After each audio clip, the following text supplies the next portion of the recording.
Episode 551 की शुरुआत वहीं से होती है जहां से पिछला एपिसोड खत्म हुआ था। पिछले एपिसोड के एंड में देखा था यहाँ पे यान के जो शिप से जा रहा था ना, उस शिप से भाई शायू भी वहीं से जा रहा था। यान के देख के ही रहता भाई ये शिप में क्या कर रहा है। तभी इसके साथ जो बॉडीगार्ड था ना, वो कहता हो तो कल जाने वाला था, लेकिन कल ना जाके बेसिकली आज यहाँ पे जा रहा है। जो सुंदर यान की बोलता है कल जाने वाला था, कहाँ जाने वाला था और आज यहाँ पे क्या कर रहा है। जो सुंदर बताता है बॉडीगार्ड क्या ना, उनको स्पेशल एक मिशन मिला है। वो मिशन पूरा करने के लिए उनको एक दूसरे स्टार पे यहाँ पे जाना था, लेकिन उनको जाने का टाइम ना कल का यहाँ पे था, लेकिन कल शायद यहाँ पे नहीं गए। जो सुंदर ये कहता है यान के तो कल उसको जाने का टाइम था, कल जाना चाहिए था ना, और आज यहाँ पे बाय चांस मान ले कल भी नहीं जा पाया, आज जा रहा है। लेकिन आज भाई ये शिप में जाना जरूरी था क्या, जो से शिप से मैं जा रहा हूँ। जो सुंदर कहता है ये तो खाली कोइंसिडेंस हो सकता है कि वो शिप से जा रहे हैं, पक्का उनका काम वाम यहाँ पे रह चुका रहेगा। हाँ लेकिन भाई मोटे महाराज ने यहाँ पे धोखा नहीं दिया है, ये तो भाई हम लिख के बोल सकते हैं। ये आने के बाद हाँ मानता हूँ मोटे ने यहाँ पे धोखा नहीं दिया। तो अब यहाँ पे क्या करे, क्या ये शिप से उतर के मुझे जाना चाहिए। जो सुंदर कहता है शायद अभी आप जाओगे ना तो आपके घोड़े यहाँ पे लग सकते हैं, भाई वो लोग यहाँ पे बाहर ही है, और जैसे आप यहाँ से निकल के जाओगे रास्ते से आप होके गुजरोगे तो आपका चेहरा यहाँ पे देख लेगा, फिर आपको पहचान लेगा, फिर आपकी कुटाई हो जाएगी। अभी के लिए ना यहाँ से ना भी उनकी पूरी आवाज भी आ रही है, हम सुनते कि एग्जैक्टली यहाँ पे बात क्या है। जो एक सीनियर यहाँ पे था ना, जो मामा यहाँ पे मोटे का लगता है, हाँ तो वही बेसिकली यहाँ पे शव के साथ बात करता और कहता है अरे मास्टर शव यार सामने से मतलब तो कल यहाँ पे जाने वाले थे, लेकिन आज अचानक से यहाँ आज जा रहे हो क्या। जो सुंदर कहता हाँ जाने को मुझे यहाँ पे कल था, लेकिन क्या न कल थोड़ा सा काम यहाँ पे रह गया था, जिस चक्कर में कल यहाँ पे मैं जा नहीं पाया, आज जाने का यहाँ पे टाइम मिला। और मैंने सुना भी आपका जो शिप है ना वो भी इम्बर स्टार पे यहाँ पे जा रहा है, और जो रेनफो स्टार है ना मुझे उस पे जाना है, और इन्फो स्टार यहाँ पे बीच में पड़ता है, आप उस पे भी यहाँ पे रुकने वाले हो, इसलिए भाई मैंने सोचा क्यों ना मैं भी यहाँ पर आ जाऊँ। वो अंकल के एक्सप्रेशन यहाँ पे हिला था यान के चक्कर में, ये भी सामने से नोटिस करता भी कुछ तो गड़बड़ लग रहा है, इसलिए कहता भी कि सुनिए क्या मैं आपके शिप के ऊपर नहीं आ सकता, या फिर मुझे ऐसा क्यों लगता है कि शिप में कुछ न कुछ तो है जो भाई आप हमसे यहाँ पे छुपा रहे हो, आप नहीं चाहते कि उस सामान में देख लूँ। जो सुंदर सीनियर अंकल कहते हैं ना ना ना मैंने मतलब वो मामा कहता है कि ना ना मैंने ऐसा कब कहा, भाई हमारे शिप में बस यहाँ पे सामान वगैरह सप्लाईज वगैरह जो हमारा काम है एम स्टार पे यहाँ पे पहुंचाने का, इसके अलावा कुछ भी नहीं हो। मैंने मना आपको कब किया,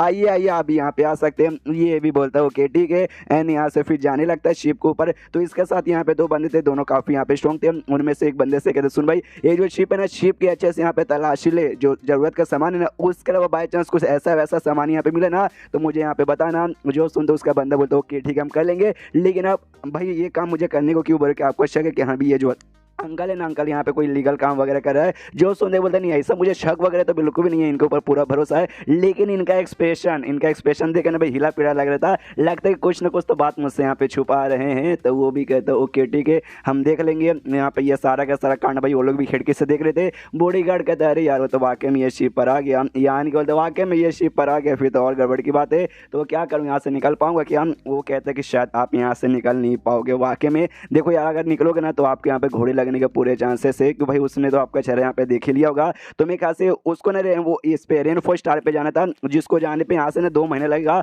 और आप एम्बर स्टार पे चल जाएगा 6 महीने जिस पे जाने पे लगता है। तो आप इसी शिप पर रहिए, वो आराम से अपने कमरे में अपना काम करेगा, आप अपने कमरे में अपना काम यहाँ पे कीजिएगा। 2 महीने बाद वो निकल जाएगा, आप 6 महीने बाद आराम से पहुंच जाइएगा। यान का भी बोलते शायद मेरे पास है ना इसके अलावा यहाँ पे कोई और रास्ता वगैरह भी नहीं है। मनी यहाँ पे सोचते कि देखो जैसे शाओ हुई था ना भाई, तो मैंने हल्का फुल्का उसका चेहरा यहाँ पे देखा था, लेकिन उसने शायद मेरा चेहरा यहाँ पे पूरा देख लिया है। तो बाई चांस हमारी यहाँ पे मुलाकात हो जाएगी ना तो मुझे यहाँ पे पहचान लेगा। उसका पावर का मुझे आइडिया तो नहीं है, लेकिन शायद भाई मेरे से स्ट्रांग ही होगा। प्लस उसके साथ दोनों जो उसके बॉडीगार्ड थे ना, वो बॉडीगार्ड भाई मुझसे तो ज्यादा यहाँ पे स्ट्रांग लगते हैं, तो वाकई में उनके साथ तो मुकाबला में कर नहीं पाऊंगा। यानी भाई आराम से चोरी चुपके से छुप के यहीं रहने में फायदा है। तभी जो बॉडीगार्ड था एक यहाँ पे कम्युनिकेशन क्रिस्टल था ना, वो निकाल देता है, कहता है ये लो इसमें जैसे इंटरनल पावर डालोगे ना तो आप मेरे साथ यहाँ पे कम्युनिकेट करके मुझसे यहाँ पे बातचीत कर सकते हो, जैसे जरूरत पड़ेगा तो इसके जरिए मुझे बुला लेना। जो सुनते यान के कहते ओके ठीक है मैं बुला लूंगा। उसके बाद यहाँ पे यान के जाने लगता है, आई मीन ये यान के कमरा यहाँ पे था, तो यान के यहाँ पे रुकेगा ना। अभी बॉडीगार्ड अपने दूसरे कमरे में जाएगा, मतलब बॉडीगार्ड भी इसके साथ यहाँ पे आ रहा है। हाँ बॉडीगार्ड यहाँ पे रुका नहीं, बॉडीगार्ड भी जहाँ तक आएगा जहाँ तक यान के जाएगा। तो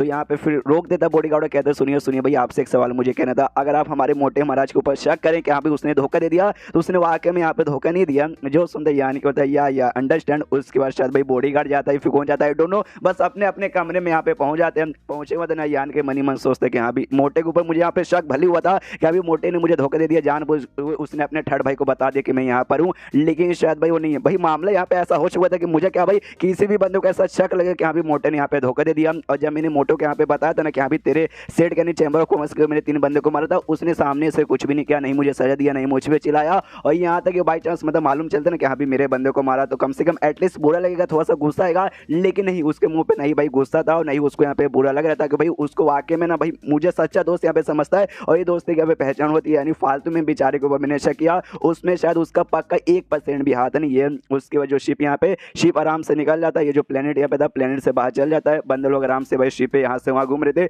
मौज मस्ती यहाँ पे कर रहे थे, लेकिन हमें मालूम है यान के अपने जो कमरा है अपने कमरे से यहाँ पे बाहर नहीं जा सकता, वरना शायू के साथ मुलाकात हो जाएगी। यानी मुलाकात होते तक दिन दिन था भी मेरा यहाँ पे हो सकता है। उसके बाद से कल्टीवेशन करने के लिए बढ़ जाता है, लेकिन मन के अंदर टेंशन बैठा हुआ था कि अभी शायू इसी शिप में जी चक्कर में टेंशन हमारे कल्टीवेशन भी कर नहीं पाता। फिर सोचता है बॉडीगार्ड ने जो मुझे कम्युनिकेशन क्रिस्टल दिया उसके जरिए मैं बॉडीगार्ड से पूछता हूँ वो शायू के बारे में और भी इन्फॉर्मेशन, तो उसके साथ कांटेक्ट करता हूँ। बॉडीगार्ड भी कहता हूँ कि ठीक है बोलिए क्या काम है। ये कहता है उसके आसपास 2 बॉडीगार्ड में देखे थे शायू के आसपास, तो बॉडीगार्ड का पावर कितना था जो सुनते ये कहता है एक बॉडीगार्ड का पावर यहाँ पे ओरिजिन रिटर्निंग स्टेज पर है और एक बॉडीगार्ड का पावर यहाँ पे इस पे था भाई सैंड किंग के 3rd लेवल पर है। जो सुनते यान के बोलता वाओ सैंड किंग के 3rd लेवल का था। और जहाँ तक कि मुझे याद है ये जो मोटे का पैलेस था, मोटे के पैलेस पे जो सबसे बेस्ट बंदा था ना वो यहाँ पे सैंड किंग के 3rd लेवल पे था। और इसके पास एक सैंड इसका ये क्या बोलते हैं ओरिजिन रिटर्निंग स्टेज का बंदा, यानी इसके बॉडीगार्ड तो वाकई में काफी पावरफुल है। फिर शाओयू के पावर के बारे में पूछते अभी शाओयू का पावर कितना है, जो सुन देखा शाओयू का पावर जहाँ तक मुझे याद है 10 साल पहले ना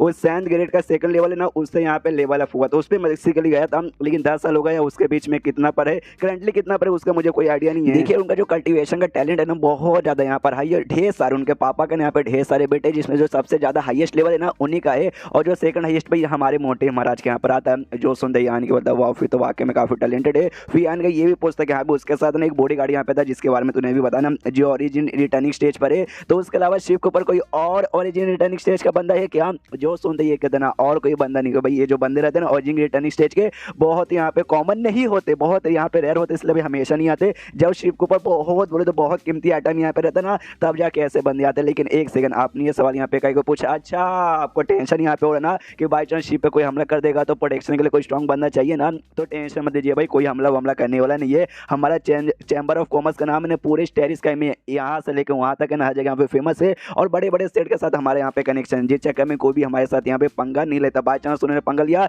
तो उनको भी हमारे साथ बिजनेस करना रहता, भाई हम उनके साथ बिजनेस नहीं करेंगे, इसलिए भाई सेफ्टी का टेंशन लेने की कोई जरूरत नहीं है। जो सुन रहे यान के बोलता ओके शुक्र में फालतू में यहाँ पे टेंशन ले रहा था। उसके बाद से काफी दिन ऐसा गुजरता है और एक दिन आराम से अपने नॉलेज के अंदर चेक करा था, और उसका जो ये था ना भी बोलते भाई जिसको मिला ना भी स्पेस का पूरा एक बहुत ही बड़ा मैप बुढ़ाऊ के आत्मा द्वारा वो यहाँ पे चेक करा था। उसके द्वारा जिस मतलब उस पे प्लेनेट पे जाना था ना जो शाओयू को क्या नाम था रेन फोस्टर, उसके बारे में यहाँ पे पता करते कि यहाँ पे उस हिसाब से लॉजिकली देखा जाए तो वो प्लेनेट यहाँ पे पड़ेगा। तब देखते तो मालूम चलता है ये ऐसा प्लेनेट है जो कि आधा पूरा पानी से कवर है, आधा पूरा ऐसा लैंड से कवर यहाँ पर है, और प्लस नज़ारा यहाँ पे बाकी में कमाल का लगता है। और उसके पास में एक बहुत ही बड़ा सूरज है, सूरज के आसपास यहाँ पे गोला लगाता है और छोटे मोटे ढेर सारे स्टार भी है। पूरा नज़ारा इसको देख के बहुत ही बढ़िया लगता है, वाह यार कितना कमाल का नज़ारा है। एक दिन पक्का भी मुझे मार्शल आर्ट का जो है ना भाई उसके एकदम पीक पे जाना है, और क्या पता जाके भाई सब कुछ आराम से कर पाऊंगा कि नहीं, मैं तो एक्साइटेड तो हूँ।